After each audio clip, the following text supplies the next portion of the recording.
Welcome to week 6, and what a week 5, gentlemen. History has been made with Trust the Process going off for over 233 points, crushing the CCK record to date of the 200.22 that was set in week 11 in our inaugural season by Ben Campo. Power laws exist everywhere in the world, and it also exists, turns out, in fantasy football, as 15 points separated the previous first with the 10th best output of 185. Now a gap of 33 points between Trust the Process's 2023 season week 5 output to the second best in history of CCK of the 200 output. So my team is clicking into gear and truly through the first 5 weeks playing in its own tier if you remove week 1. So that's cool and all, and enough patting on my own back. But the playoff implication matchups that get all of our hearts fluttering was quite the show in week 5. I said going into week 5, John will need to win at least one of the two between weeks 5 and week 6. And if he did, he was going to be able to keep his playoff hopes alive.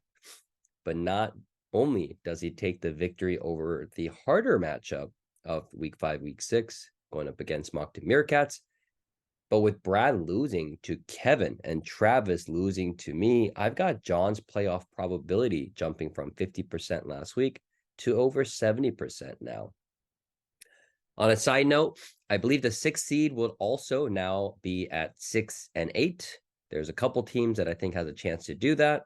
So there's going to come down to a tiebreaker, meaning no longer 7 and 7. I also believe that it will come down to, like I said, the tiebreaker between a couple teams. And I think it's going to be Travis and at least one of the expansion managers.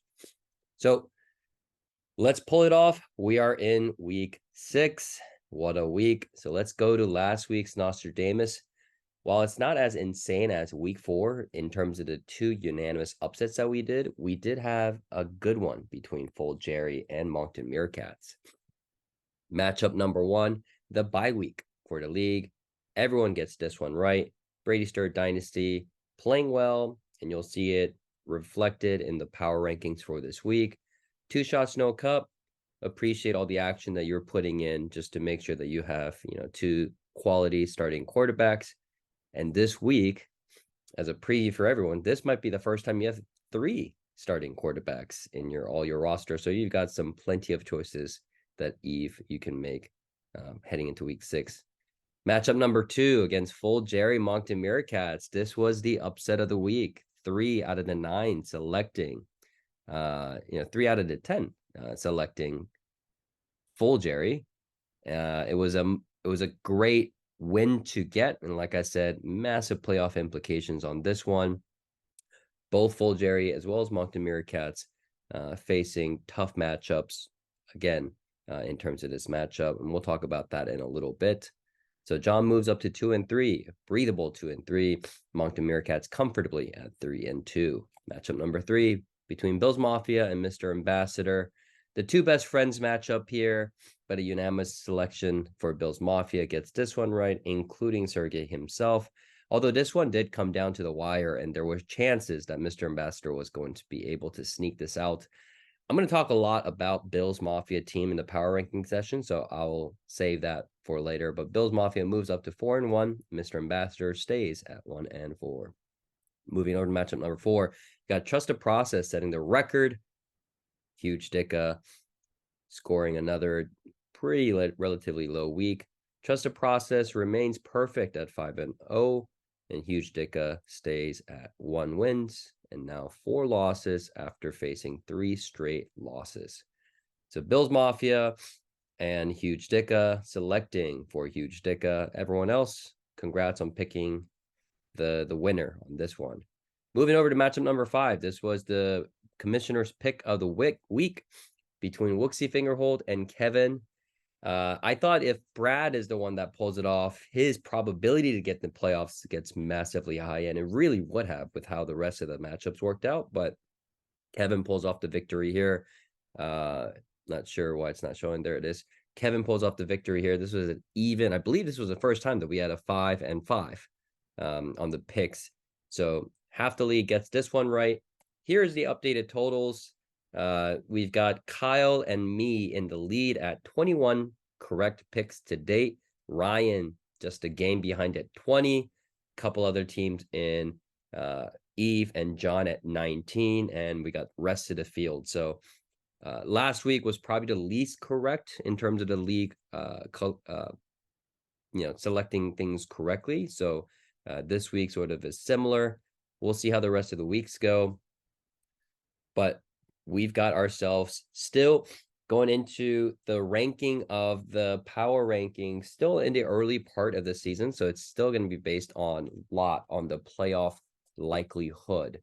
So on the power rankings for this week, I want to do something a little bit different. I'm going to talk about a few of the non-obvious teams and then use them as an anchor on the power rankings to fill in the rest. All right. I'm going to start out with Bills Mafia here. I'm going to stick him in number 4. Brandon is the luckiest 4-1 in CCK history. Another win while scoring just 100 points. So here's some stats I want to show, and obviously why you can't rank him higher. From his 4 wins, his opponents have averaged 80.51 points, which is the second lowest in the league. Brandon's also averaging a weekly finish of 5.2, so almost the 5th, a little worse than the 5th best every week in the league. So below the league median, but he's 4-1.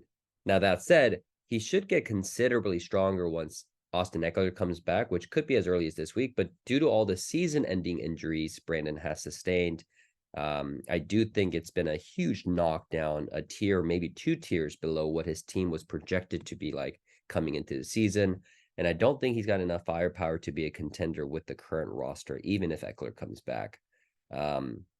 Now, I've got Bills Mafia at 4 and a downgrade on tier from the other top 3 teams. But like I said, if Eckler comes back, I think Brandon does have a chance to get into a tier above where he's at right now. So the bye week is definitely going to be decided between the top 4 teams here. So meaning the top 2 seeds. But I've currently got Brandon on the outside looking in from a contender there in terms of firepower. But given his fortunate start to the season, he's still going to give himself a chance, especially if Eckler allows him to be able to move up in tier. So I've got Moncton Meerkats at 2 and Brady's Third Dynasty at 3.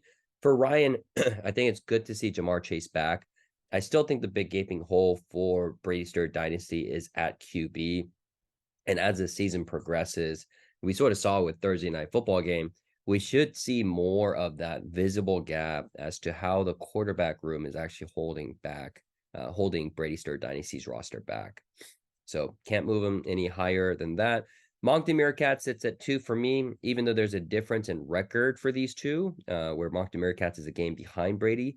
It doesn't really matter given that they're both locked in for playoffs. And again, week 6 power rankings still relatively focused on the playoff probability. So these 2 teams, or these 3 teams total that I mentioned today, they're all locks for playoffs with the records that they have and the teams that they have.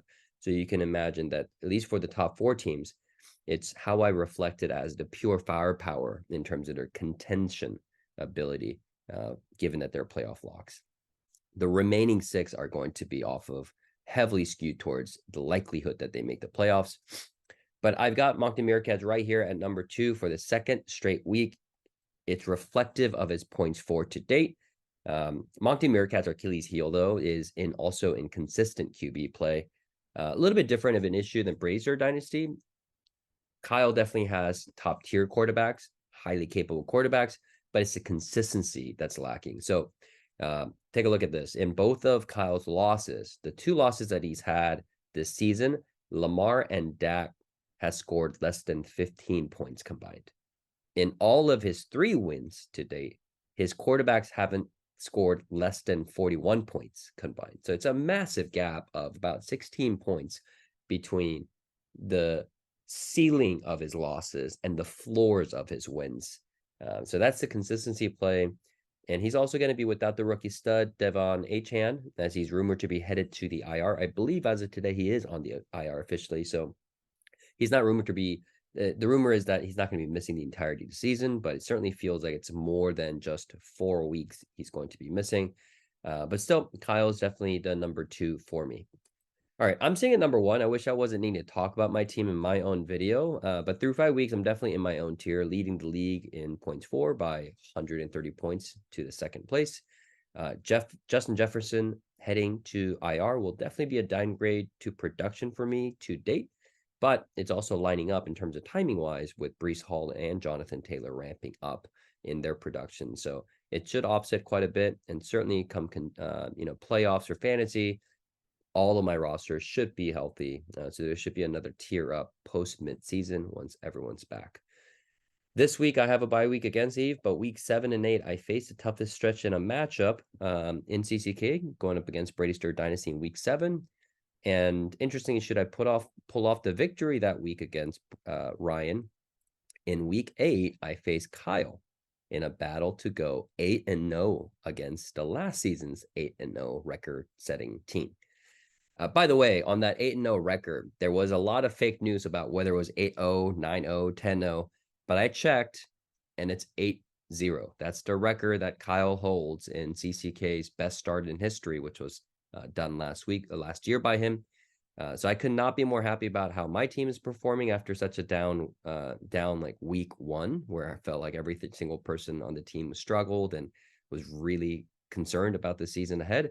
But there's definitely remaining question marks, and this team could definitely be held up by band-aids in terms of this level of continued production. But even with those question marks being on the bad side for the rest of the season, I should still be in contention for a bye week given my record. But for now, in my own tier at number 1.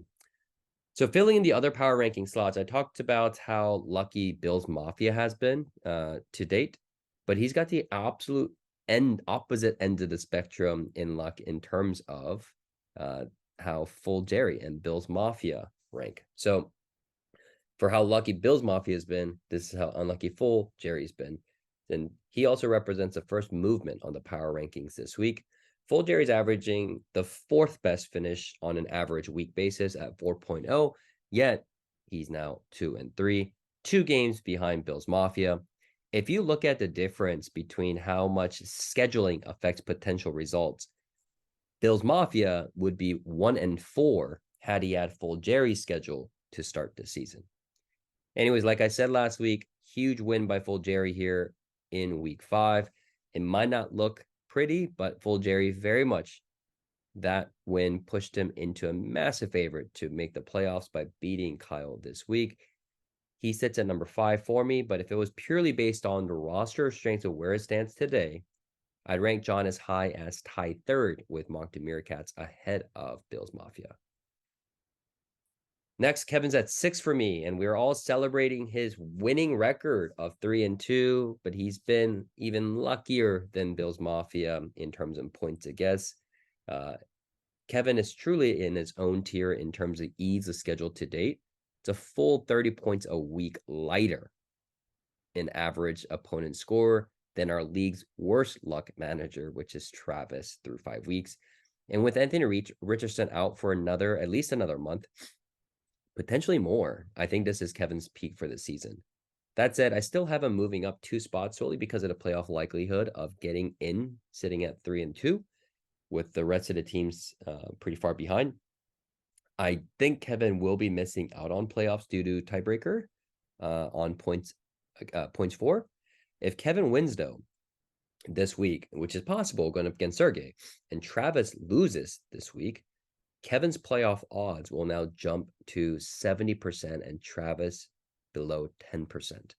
So there's a chance that we might actually have an expansion manager team making it into the playoffs. Even though having chatted with Kevin, he actually doesn't want to make the playoffs this year. So we'll see what happens. But if the forces, the fantasy gods are pushing you into making the playoffs, why not go with the flow? Who knows what happens? You could finish top 4. You could finish top 3. You could finish and be the inaugural expansion manager champion. Who knows? All those things are in plausible territory once you make the playoffs. Okay, So moving down, similar to John and Brandon's positions in this week's power rankings of the lucky versus the unlucky, I've got the minor league version of that between Travis and Kevin. So I've got Huge Dicka here at number 7. Travis's team is very much a playoff caliber team strength-wise at 6th in points for, as you'll see, but there's a massive gap to the 7th. But the scheduling gods haven't been kind. He was the league leader in points against coming into last week, and after my 233-point explosion, Travis will likely hold on to that title as the worst luck manager in the league for several more weeks. So that said, I see Travis's roster being much stronger than Kevin's, kind of like how I see full Jerry's over Bills Mafia. But given that there's a 2-game difference now, I'm factoring all that in heavily into this week 6 power rankings. That said, I mentioned last week, if Kevin beat Brad, which Kevin ended up pulling off, I had John and Travis making it.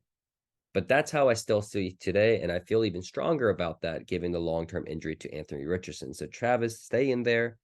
It must feel quite brutal starting off 1-4, but believe it or not, I think you're the favorite for the 6th seed. That said, I think it is also worthwhile for you to make some additional trades with managers like Brad and Kevin to climb into the playoffs. Okay, so you see here, Brad's at 8, drop of 3. I don't think the drop of 3 really reflects how insignificant the loss was necessarily. It wasn't as significant as losing 3 spots, but just the remaining sort of teams and how I sort of had the rest of the season scheduled. I think it impacted Brad dropping by 3 with the loss there. I couldn't make the analysis of Brad's team quite short like the other bottom teams on this week's roster, but making the playoffs out of the middle 5. But I do want to spend some time on it because I really do think he had the best chance at making the playoffs out of the middle 5 heading into last week, the 5 teams that I highlighted in last week's video. But the loss to Kevin paired with the win by full Jerry really swung this unfavorably for Brad the most out of anyone else. And looking ahead, it's really hard to place him above Travis, even with the game difference that's favoring Brad, because most of his needle-moving assets, Brad's needle-moving assets through the first 5 weeks, seem either temporary or on the downtrend in terms of their utilization. So he has Alexander Madison, and then you have the Cam Akers join that backfield. You have the everyone loves the Puka story, but you have Cooper Kupp not coming back. Puka looked great last week, splitting touches with Kupp. However, he's obviously not in the, there's not going to be any more weeks where Puka ends up getting 20 plus targets like he did in week 1. So that certainly is going to be dropping the opportunity share for Puka. He's got Dobbs, who's playing really well at QB2 for him, but with Kyler Murray coming back later in this year, and then Kenneth Gainwell, a big, win for him, supposedly in week 1, looking like the RB1 of the Eagles offense, obviously getting shut up by DeAndre Swift taking over that backfield now. So that said, the Tua pick that he got, the Tua trade that he got from the trade with Eve, it's going to really benefit for him a long time. And certainly there's no opportunity sharing in that offense for him. So that's why you got Brad at number 8. Then rounding out the remaining rankings, no movements to Sergey and Eve's positions for this week. This is how I have the tiers heading into 6 weeks, our week 6. So good luck this week, boys. We're almost to the midseason. There are some really, really juicy matchups this week. There are a ton of matchups with massive playoff implications and potential seeding. We've got the 2nd and the 3rd best teams facing each other in Kyle and Ryan, the 4th and the 5th best teams in Brandon and John, and Travis going up against Brad, where in a few plausible scenarios could find himself, Travis, really nearly locked out of playoffs unless some teams start to tank that's above them. And even scenarios where Kevin Yip could be a massive favorite to make the playoffs into the 6th seed as well. So everything is shaping up into an explosive season filled with massive midseason trade activity, which I love seeing. So enjoy the games, boys. Good luck this week, and peace.